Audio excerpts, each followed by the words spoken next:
first piece, or the piece that I'm sort of trying to imitate, is Sherman Alexie, his story, because my father always said he was the only Indian who saw Jimi Hendrix play the Star-Spangled Banner at Woodstock.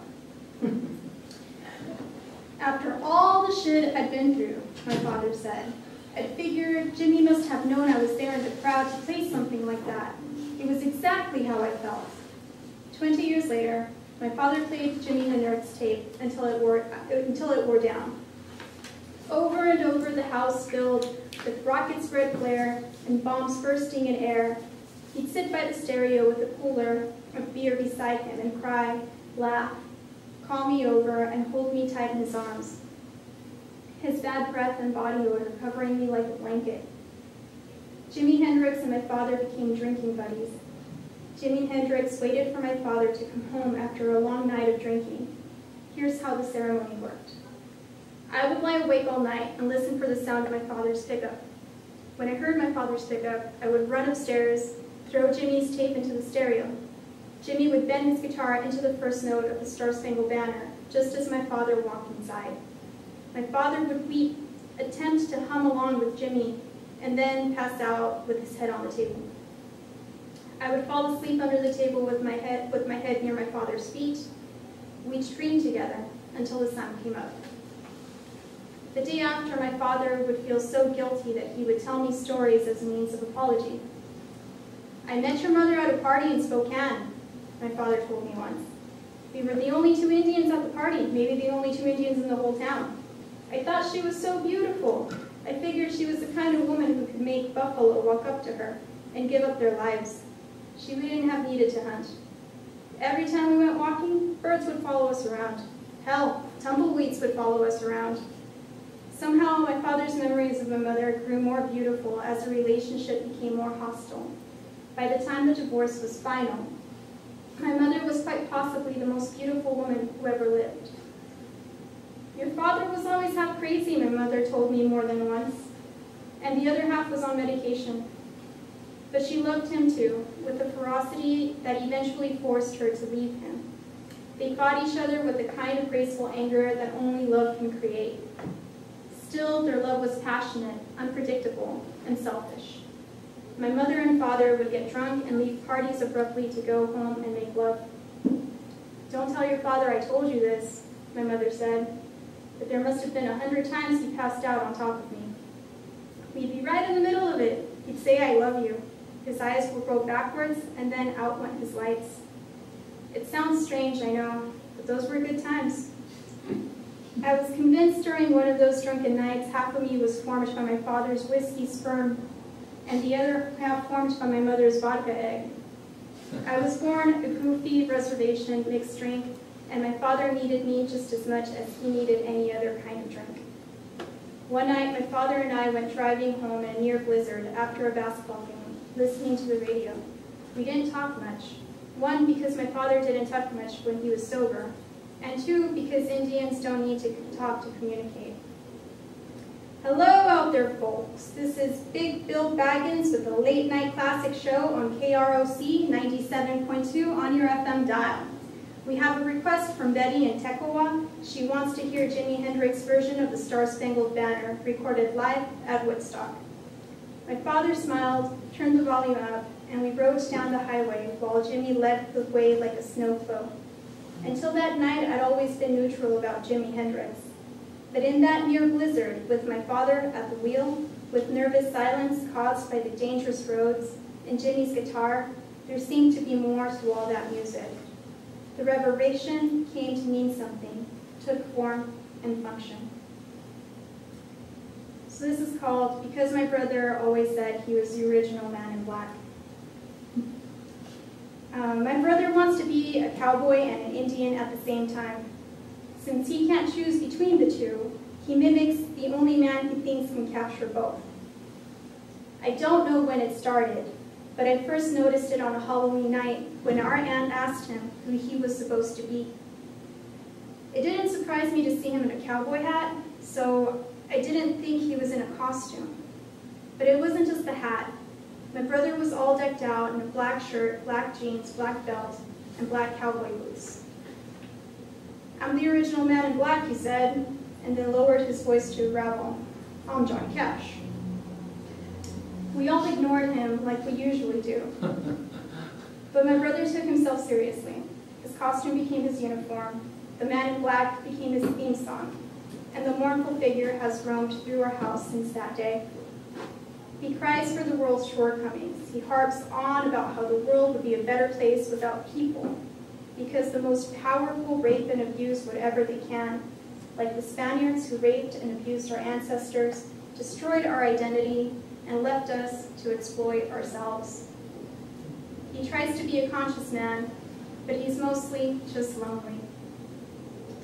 He's the only inner-city Chicano living in LA who looks like he's going to a funeral and a rodeo every day.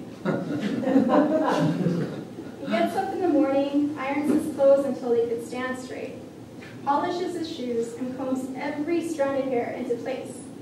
But when he walks out of his room, he belongs to another era. He doesn't fit in with the cholos or the punks. He doesn't even fit in with the vaqueros. He's his own breed. Everyone I know has a story about him. His friends call him Rebel, the rebel without a cause. They tell me my brother once walked through the mountains by himself at night.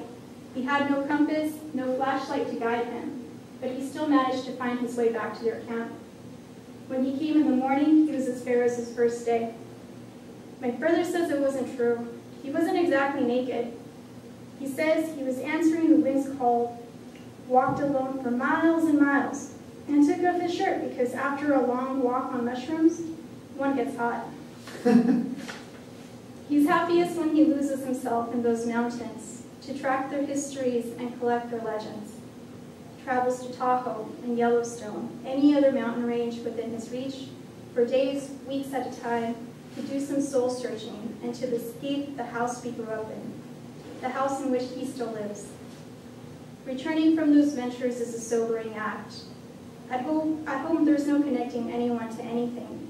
We all sit in our rooms and avoid each other because we can't speak the same language. Mom cooks, I read, my niece watches television, my brother hides in his garage to smoke weed and drink his beer. He always plays music, and sometimes I hear him singing along to Johnny Cash. They sing about men who are trying to find their purpose. I listen to Johnny's low, sad voice, and I know my brother feels less alone with Johnny at his side. Brother sings off key. He sings loud enough to tune the world out. He never hears me or my mom or his daughter calling his name. Yet it hurts him when we're not around, especially when my niece chooses to be away. One time while I sat in the living room with a book in my hand, I heard him lecturing her about the importance of family time. He was disappointed in her selfishness and her refusal to spend time with him. Yet she said it wouldn't be so bad, that she would be around more often if he didn't drink, and that hit him hard. First, he cursed and steamed the air with his hot breath, but after hours of yelling, he became a vulnerable boy, pouring tears into his hands. My brother's voice trembled, almost expressing the apology he could not give. And I heard my brother tell his daughter, I drink because I think too much. I can't tolerate people unless I'm drunk. It numbs my brain just enough to not care and have a good time. I'm really smart, you know. When I was younger, I used to write stories. I should have been a writer.